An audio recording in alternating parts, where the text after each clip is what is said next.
17, continuing. Again, a reminder that this is the theme verse for John, and he wrote this entire gospel so that we may believe that Jesus is the Messiah, the Son of God, and by believing we may have life in his name. And we looked at 7 signs and 7 I am statements. And if you see it in the 7 I am statements, when we come down the first, second, third, fourth, there were a lot of crowd. When Jesus said this, many of them were said, at least 2 of them was probably said in the temple courts. But you can see the audience shrinking. So that by the time you come to the 5th I am statement, I am the resurrection, the life, it is more to the family of Mary, Martha, and Lazarus, and to the people around them. And when you come down to the last 2, it's even to a smaller circle that he reveals more of who he is in a different facet of him. And you can see Jesus's public ministry coming to an end, and now he's only the last few hours before his capture and the entire, Passion Week. He is now with his disciples, and he reveals great truths. They're so privileged that they could be the ones to listen to this. I am the way, the truth, and the life, and I am the true vine. From John 13 onwards, we know that he's been just with his disciples, and 13, 14 to 16 is when he gives them those last such precious truths and reassurances and promises. And now we come to John 17, which is, of course, the high priestly prayer. I'll just skip all of this because all of this in the previous sessions. Okay, and we know that this prayer, it was, of course, to the Father, to the Holy Father, but he also said it in a way that the disciples could hear him and be encouraged. It kind of divides nicely, deliberately, that first he prays for himself, and then for his disciples, and then for all the future believers. And we know that he is still, even now, interceding. His ministry has not finished. It's not done and dusted. Now I can go and relax. Even though he's seated at the right hand of the Father, look at the heart of our Lord, that he continues to intercede for each one of us, even now, right now. And we looked at the way he addresses the Father, and we know that it's all about relationships. Eternal life is about relationships. The phrases he uses to address the Holy One, Father, Holy Father, Righteous Father, it's all about relationship.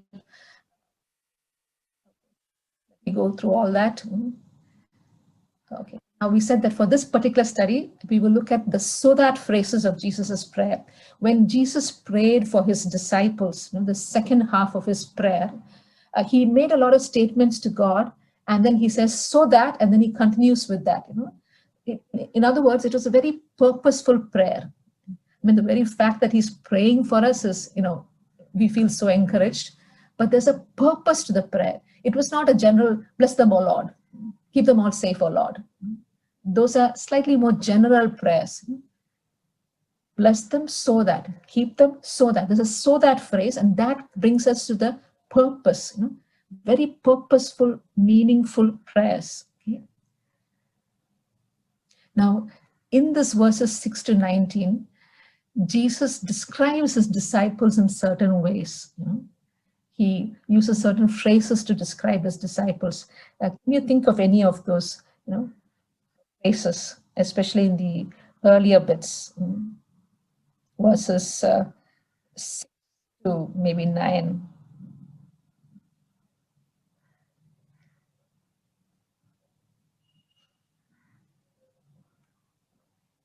But he's very generous in his description. He's very gracious in his descriptions of the disciples.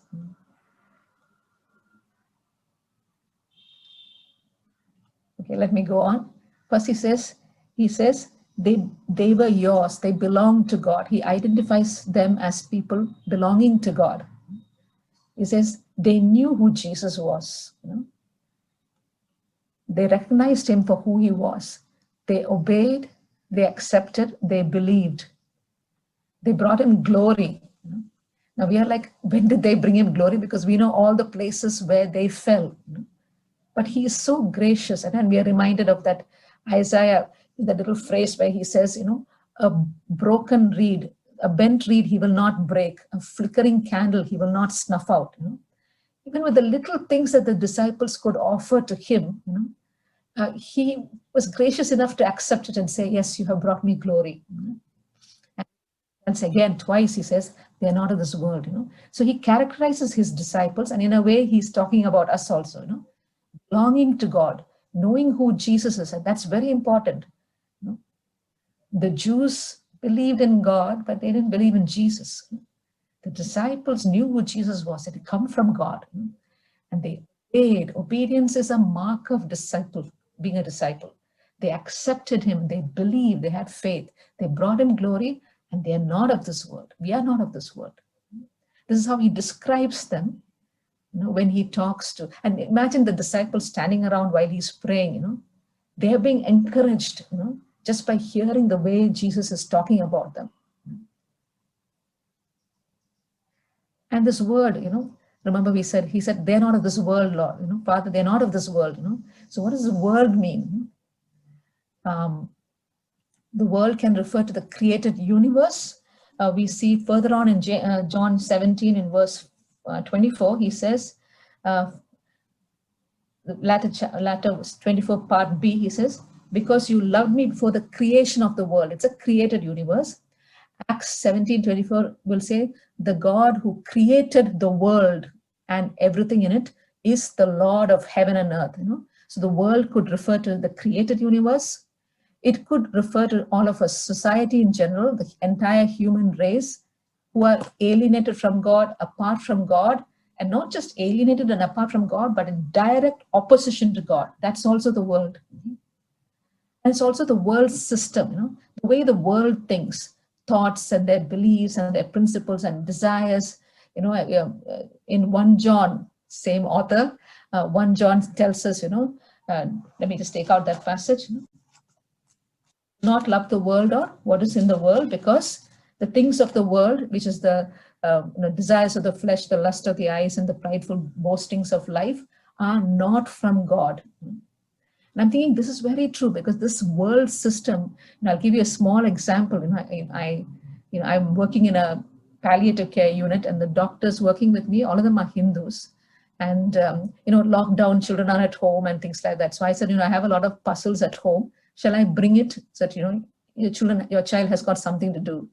And the way the doctor told me is, don't bring it on Monday, because then the sister also will be there, and she's got 2 children, and I'll have to give some of them to the sister, If you bring it on Wednesday, sister will be absent and I can take all 3, It was the first response of the doctor is that, also to tell you that, to be honest, education has got nothing to do with, what you are. Your sinful nature doesn't mean just because you're more educated or you're a doctor that you will be a better human being, nothing like that. The instant thing is selfishness, self-centeredness. What concerns me? What can I get out of it? That is the instant response. That's the world system.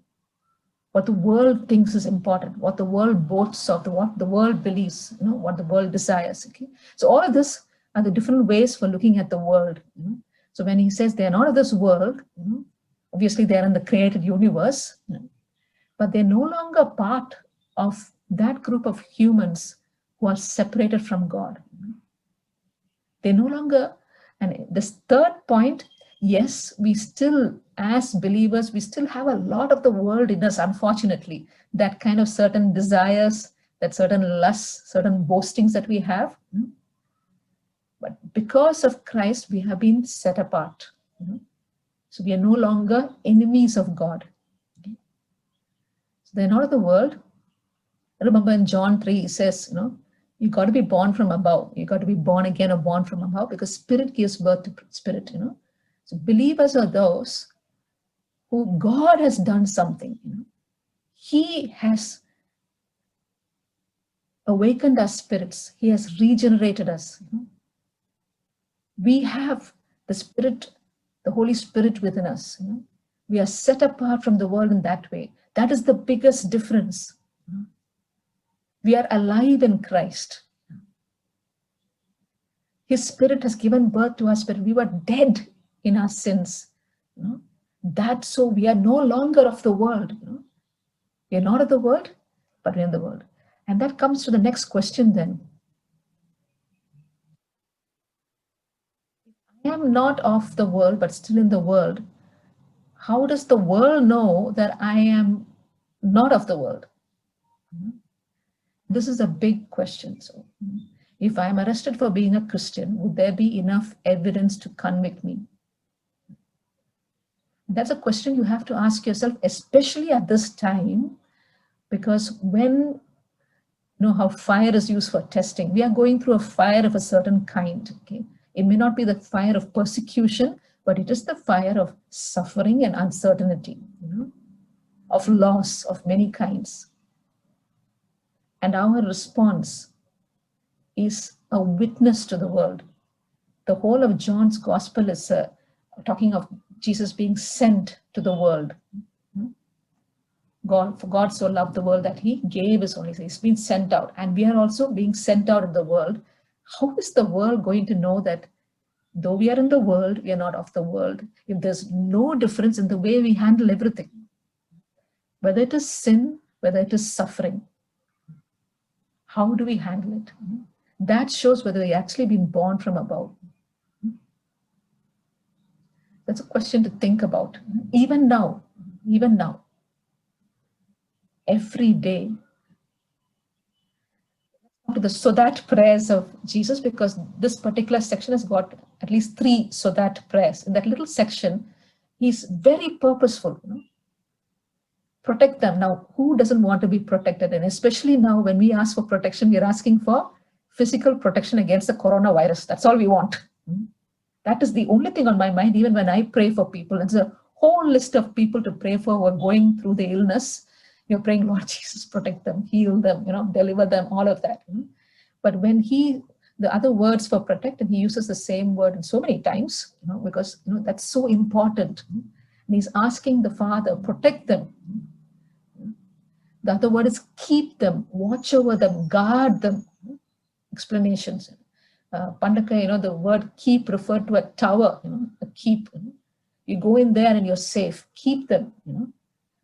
So let's look at keep them so that, so it's just not protect them. And I say, when I pray for people, I say, please protect them, Lord. I don't say so that to it. And we'd be just happy with protect them, O Lord. But he says so that what? So he says protect them. Let's say how and from what. Okay. So he says protect them. This is verse 11. Protect them by the power of your name. Or another version will say keep them in thy name. I think even the Malayalam is keep them in thy name. Okay. So how are we to be protected and from what? Okay. Keep them in thy name. What does keep them in thy name means? What is the name? What is the importance of thy name? Okay. So we know that in especially in those times, the name of a person represented that person's character. Jesus, Joshua itself means God saves, represented the character of the person. So keep them in the knowledge of who you are, so they will not be shaken. Keep them in your name. Okay? Keep them loyal to you, in the knowledge of who you are. Okay? From what? From, what can happen if you don't protect them is, one is, remember, our faith is not just our manufacture. It's very easy to move away from the faith, as many did. When the going gets tough, many of them went going also. So keep them by the knowledge of your name, in your name, from falling away, running away from faith. Oh, this is too much to believe. Remember in John 6, many of the same, was it John 6 or John 8? Many of them who, ate the feeding of the 5,000, when it came to the hard teachings, they were like, this is too much for us, we are leaving. And he turns to his disciples and says, are you going to leave me too? And Peter says, where would we go? You have the words of eternal life. So keep them from what? From falling away. For Jesus, spiritual protection is even higher than physical protection. And when we also pray for people, especially at these times, when people, Christians lose their loved ones, it's very easy to start doubting. It's natural maybe to say, Lord, where were you? We prayed so much. We fasted and prayed. Where were you? It is very easy to doubt. We must ask for God's protection on them, spiritual protection also. So one is keep them from falling away from faith. Second is, he says in verse 15, protect them from the evil one. The devil is forever active. Protect them from the evil one. And also, the world is going to hate them. Protect them in a way that they can face up to the world. Protect them. So how? In your name, by the knowledge of you, keep them close to you. And from what we know, so protect them so that what? Verse 11 says, so that they may be one as we are one. So the reason or the purpose, Jesus is saying, Father, please protect them, is that they may be one as we are one. That there should be oneness in love and purpose among believers. Love and purpose, relational unity. We're not talking about organizational unity. You can have different sorts of church structures, that doesn't matter. But relationally, in love and purpose, all Christians everywhere in the world should be united. In love for each other and love for God. And they will know, John 13:35, they will know that you are my disciples by your love for one another. So united in love, united in purpose. The purpose is to glorify God. The purpose is to make known God. To glorify God is to make him known, to make him big and glorious that the entire world can see. So to protect them, so that they may be one. Because it's that oneness that is a witness to the world. The oneness is a witness to the world. See the beautiful relationship between Father, the Son, and the Holy Spirit. Throughout John, we see it. They're always there together. That's the kind of oneness he wants for us also. The next, so that one. I say this now, the entire prayer. Verse 13, I'm coming to you now, but I say these things while I'm still in the world, so that they may have the fullness or the full measure of my joy within them. Okay. So he says, I'm saying all this now aloud to you in front of them, the 11 of them. Why? So that they will be joyful. And the natural question to ask, so that we have the not only just joyful, the full measure of my joy in them. And you're thinking, Jesus knows he's going to get arrested pretty soon. And he's talking about the full, not just konjam joy, the full measure of joy. My joy in them. He talks about this earlier also. Remember in John 15 also. My joy may be in you. And what is the reason for Jesus's joy then? Which he wants us to share with him. That we should also experience that joy. Joy is a strange thing, always in the Bible. It's got nothing to do with outside circumstances.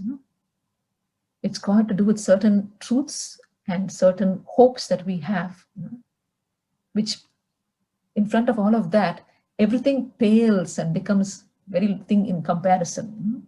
The reason for joy is through this. Remember the first part of John 17, his prayer for himself is, glorify me. And we discussed how Jesus will be glorified when he is lifted up on the cross. Because through that lifting up, the world will be saved.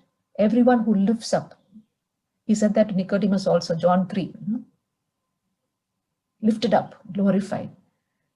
So he is, even though he struggles with the separation with God to come, he is joyful because he has been obedient.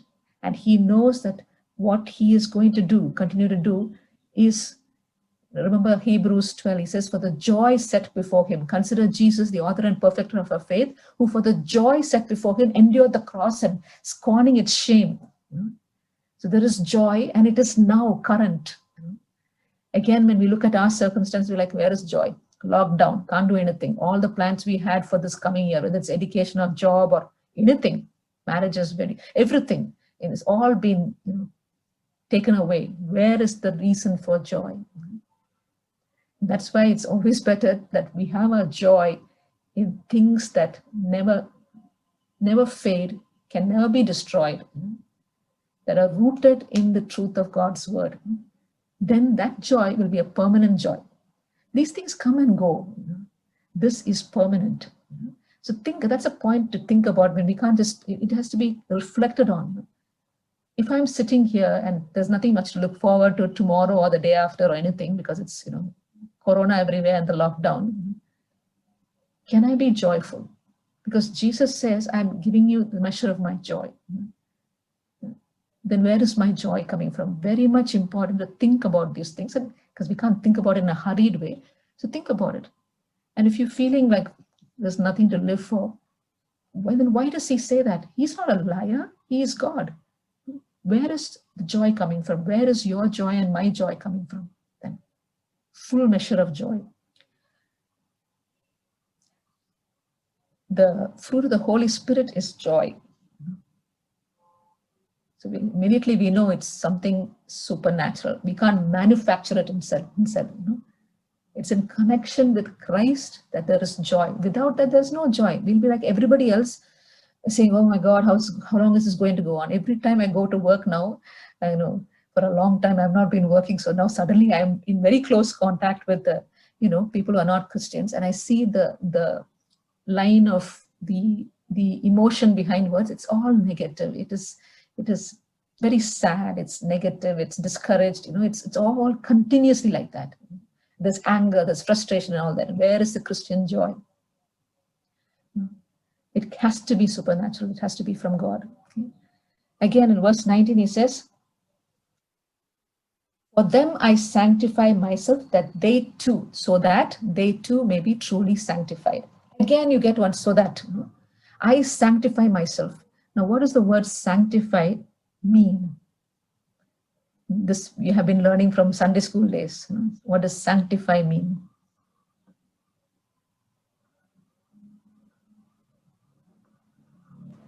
It's like purification. Okay. Anything else? The actual word meaning?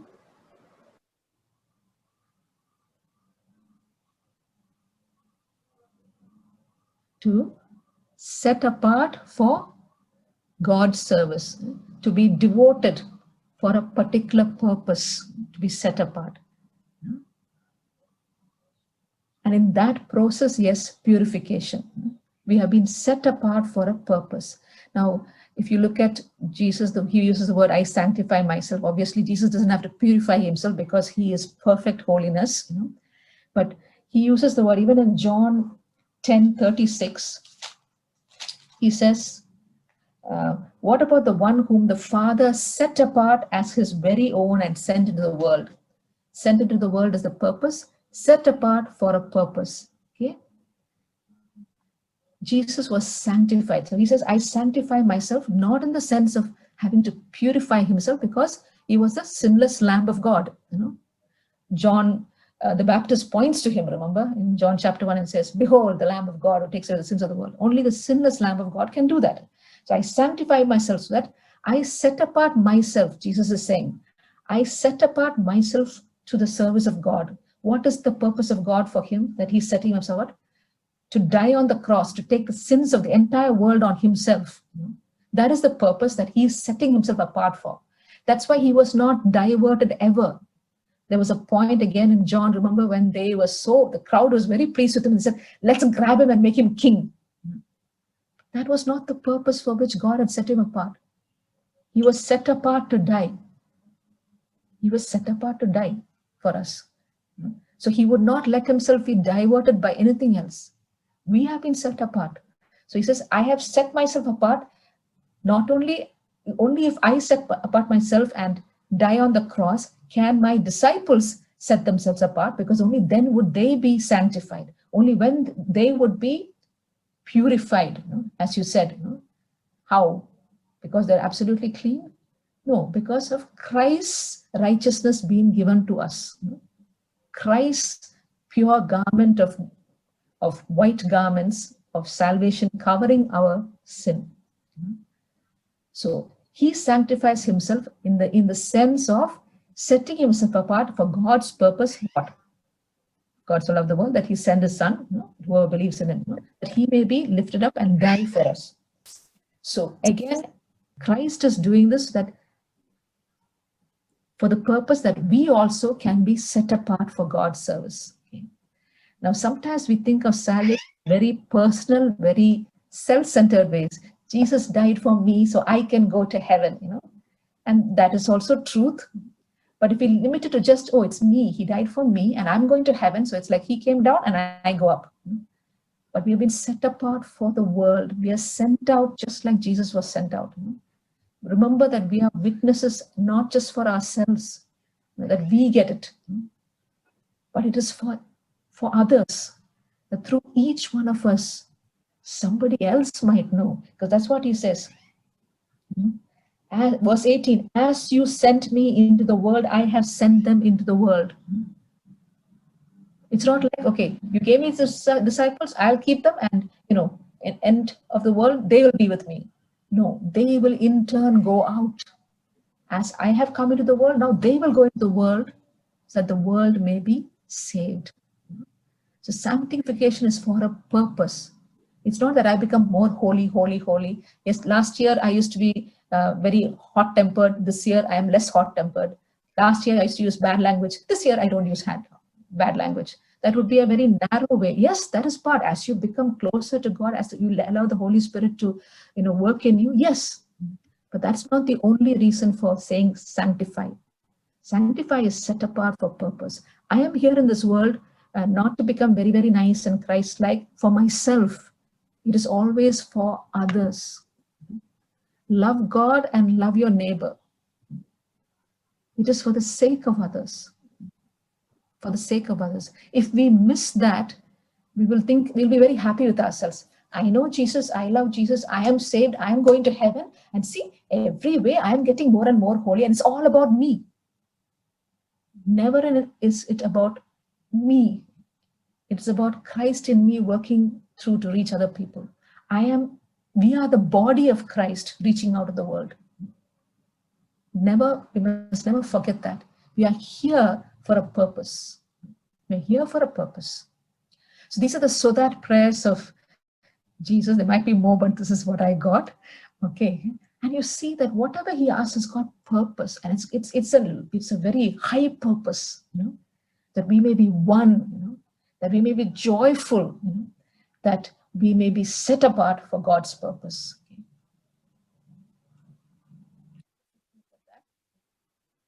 Now, this is the one thing we said already, as you sent me into the world, I have sent them into the world for the salvation of the world. Okay. Even as he prays for his disciples, it's not, these 11 stuck with me, so I'll only pray for them. No, the focus is always, the entire world is his. He created the world. He loves the world. And he chooses to use us to go into the world as witnesses. Okay? So in order to accomplish this task, he prays that they must be kept from evil, they must be united as one, they must be full of joy and holy, consecrated to God. This is his prayer.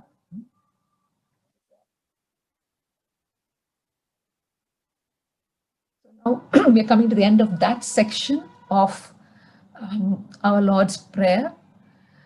Even in the first 5 verses, when he prays for himself, he prays that God be glorified. He prays for his disciples, he prays for safety for a purpose, protect them for a purpose, and sanctification. And later on, next week, we will be looking at verses 20 to 26. Our Lord prays for all future believers. Okay. So for preparation for next study, we'll be doing the last section of John chapter 17, where how beautifully, he'll start off, my prayer is not for them alone. I pray also for those who will believe in me through their message. Unless they are sent, how will people hear? Unless we are witnesses, how will people come to know? They'll think some group of people doing something by themselves, having their own rituals and things. They don't know. Unless we demonstrate Christ, we show him to the world, as weak as we are, he wants to use us. And it is by his power that we are protected, by his power that we are sanctified, and by his power that we speak. Remember in Matthew 10, when Jesus sends out his disciples, he tells them, don't worry about what you're going to say. I will tell you. I'll be there for you. The Holy Spirit, in John chapter itself, he says, don't worry. The Spirit will be there. I will send you another counselor. So it's not as if we are, oh my God, now it's our entire responsibility. How will we do it? Never like that. Never like that. So sometimes we feel like, oh my God, this witnessing and all that is a big thing. No, it is the wisdom and the power of the Holy Spirit as He guides us in our day-to-day life. Wherever we are. Now, of course, many of us are stuck at home. Witness that you're a child of God, a disciple of God at home. Remember I said, if you were arrested for being a Christian, would there be enough evidence to convict you? Okay, John 17, 20 to 26 we'll deal. And also John, to be honest, we spend a lot of time on John 17 because it is the Lord's Prayer. John 18 and 19 are more of narrative, more of action. So there's not much to, discuss about it. We'll also find that from John 18 and 19, remember the synoptic gospels, and remember we said that John has got about 93% of John, the material of John is unique to John.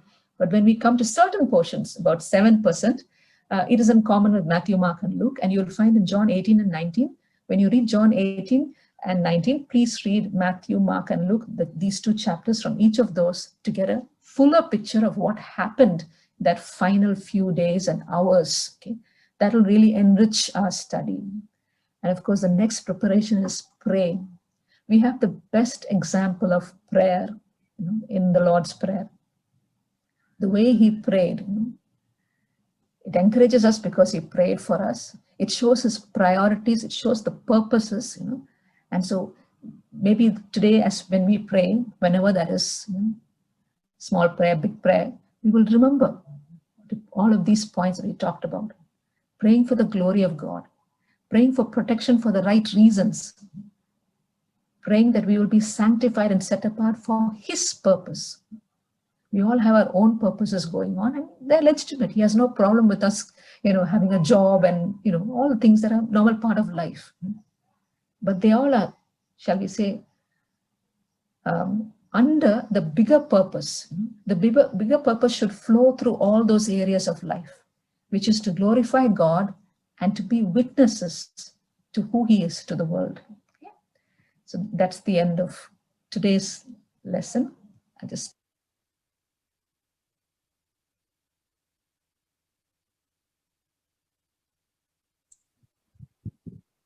Maybe time for discussion.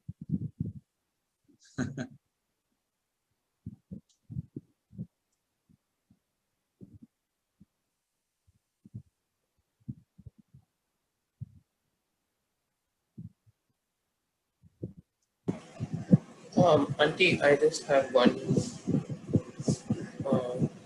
I know it's just something that came to mind. Sure. When people ask us to pray for them because they have their exams, pray for them for healing.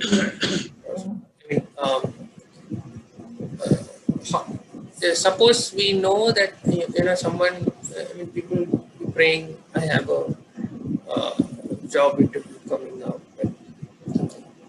So, we would understand that it's not for an intention to glorify God or anything. It's for a personal gain or something. The examples I have given are not, that are not selfish enough. But sometimes people, when they ask us to pray for something, please pray that I'll do well in my exams, and all that. Sometimes it's more selfish things that they might ask for. So, how can we pray for such things? How can we?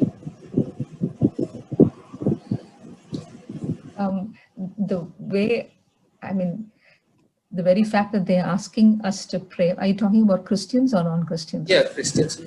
Christians, okay. The very fact that they're asking you to pray means that they believe that, there is a God, at least we reach there, and, that God can change things, that God has the power to do things. And what I would do is go ahead and pray, because we are building up relationship with that person. and pray. And we can always add something in the prayer that is from our own side also. Recently, I prayed for someone. I said, grant them the desires of their heart according to your will.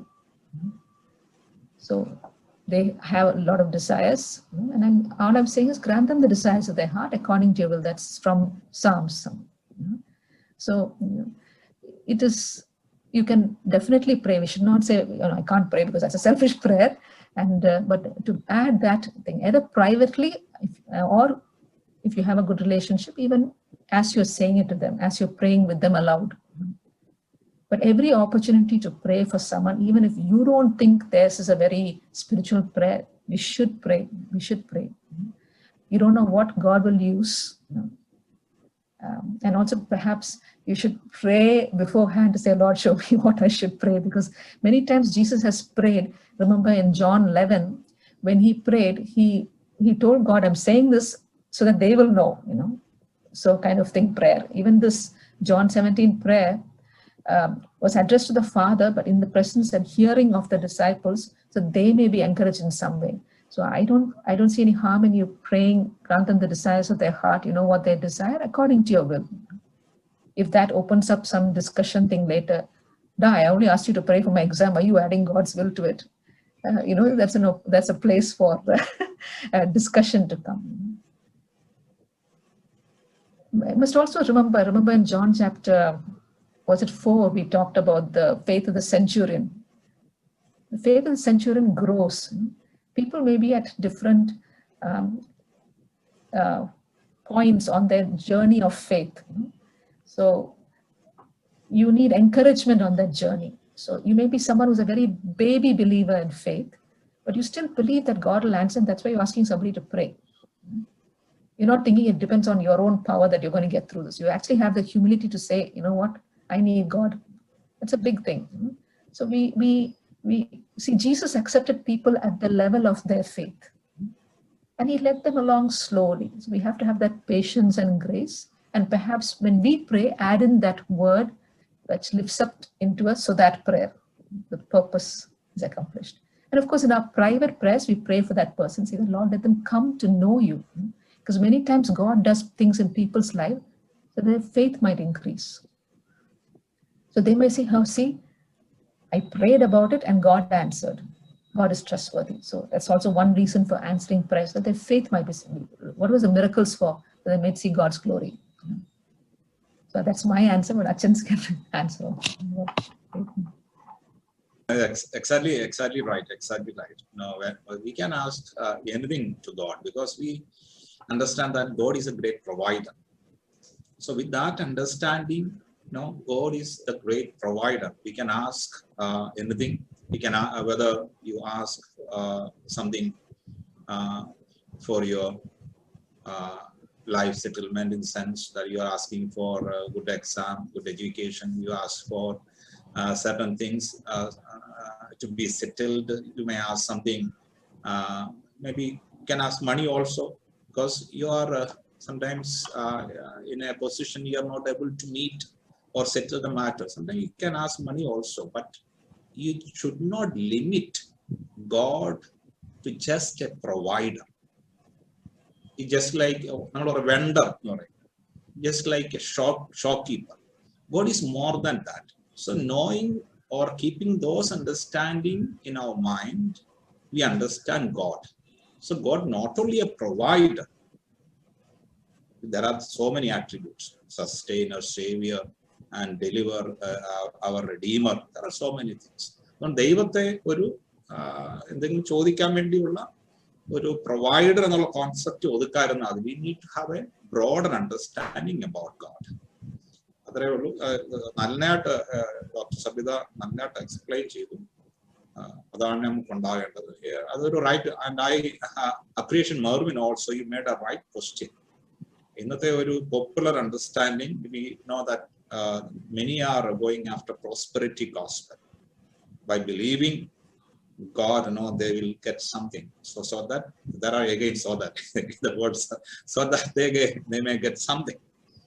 No, so we should not go after God to get something in a way അതൊരു profit, ഒരു monetary മാറ്ററാണ്, ഒരു പണം അല്ലെങ്കിൽ നമ്മുടെ ഒരു സാമ്പത്തിക നേട്ടത്തിന് വേണ്ടി മാത്രമാകാം. So not only a provider is our saviour too. അവൻ ഒരു നമുക്ക് തരാനായിട്ട് കഴിവുള്ളവനാണ്, അവൻ നമ്മെ സ്നേഹിക്കാനും നമ്മുടെ രക്ഷകനുമാണ് എന്നുള്ളത്. So thank you Morvin. Also wonderful session, especially during this pandemic situation. The importance of prayer. So Jesus was praying for his disciples. Now, soon after this discourse, Jesus, from chapter 18, we understand that he will be caught and he will be given to crucifixion.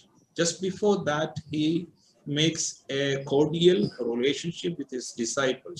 It starts from 14. So 14 to 17 normally called as the farewell discourse of Jesus. So 7 is part of the farewell discourse of Jesus. So the disciples were sitting around the table, the Passover table, and he is or open his heart. Actually ഹൃദയം തുറന്നുകൊണ്ട് സംസാരിക്കുന്ന ഒരു അവസരമാണ്. So വളരെ passionate ആയ ഒരു exposure ആണ്. When we read chapter 17 throughout, we get a passionate exposure. In each prayer we will have that kind of exposure in our life. He is praying for us, praying for the disciples, praying for the whole world. വരാനായിട്ട് പോകുന്ന എല്ലാവരെയും ഓർത്ത് പ്രാർത്ഥിക്കുകയാണ്. So it's A wonderful session. And യോഹന്നാന്റെ പുസ്തകം എനിക്ക് വളരെ ഇഷ്ടമുള്ള ഒരു പുസ്തകമാണ്. വളരെ ഒത്തിരി ആത്മീയ സ്പിരിച്വൽ മെസ്സേജസ് ഉള്ള ഒരു ടെക്സ്റ്റ് ആണ്. സോ എന്തെങ്കിലും കുറച്ചുകൂടെ ചോദ്യങ്ങൾ ഉണ്ടെങ്കിൽ ഡോക്ടറിന് സബിതയ്ക്ക് പറയാനായിട്ട് അവസരമാണ്. Sabita, I have one question. So since we are on the topic of prayer, there is a passage in Mark 11, verse 24. It says, "Therefore I tell you, whatever you ask in prayer, believe that you have received it and it will be yours." So how do you understand that passage? How do you apply it? Okay. Mark 11. Mark 11. 24. 24. Are you talking about the...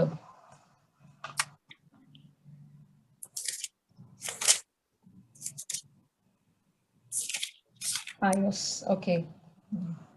And the context is the fig tree.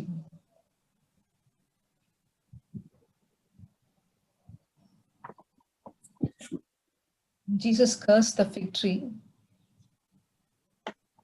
Yeah. Right? And then he said, "May no one ever eat fruit from you again." And his disciples heard him say, this is Mark 11:14.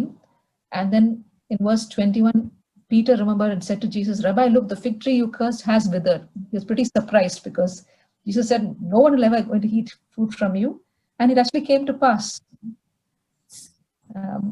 Don't know why Peter was surprised, but so Jesus is saying, if you say something and you believe and you ask anything in prayer, it will be given to you.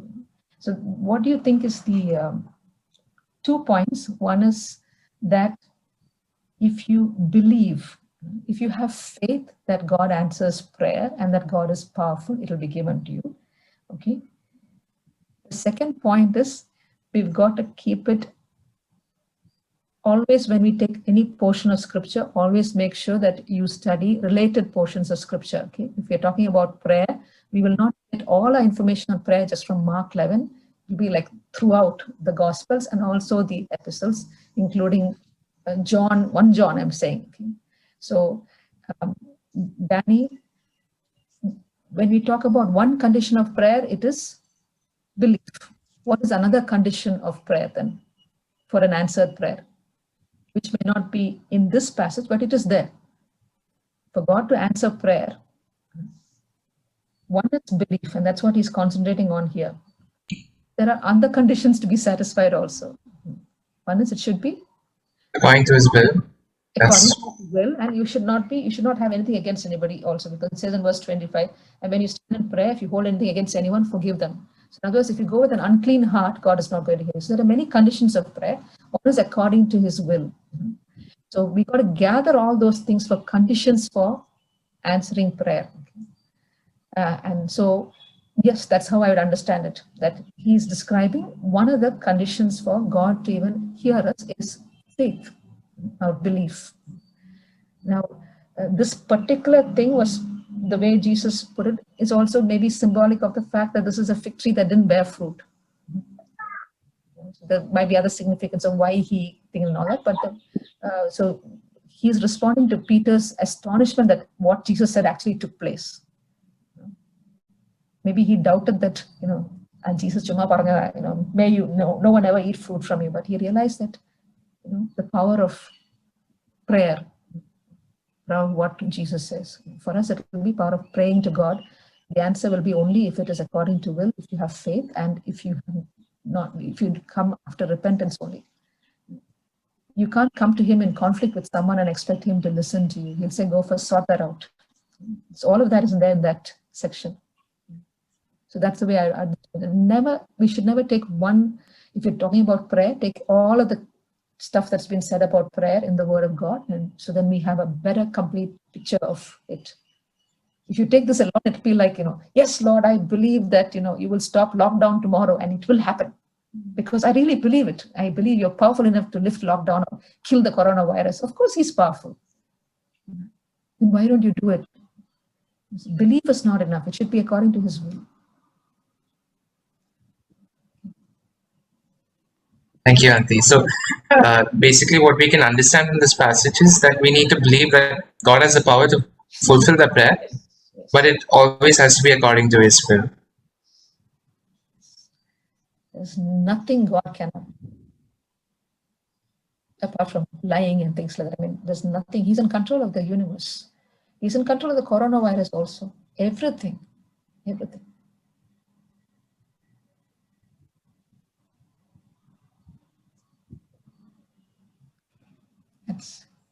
Thank you for those questions, thoughtful ones. We thank you and praise you for this precious moment you have given. Thank you for this blessed gathering. Though we have gathered in your name through the Zoom online platform, thank you for your divine presence. Thank you for all the enriching experience that you have given us in this meeting. Lord, I praise you for all your young members, youth league members, and the people who are attending especially. Lord, you may bless each and everyone so that they may glorify your name. They may praise your name. They may live a life which is worthy before you. As we have heard from Dr. Savita, we need to have a Sodak experience. When you will bless what we would be doing for you, Lord.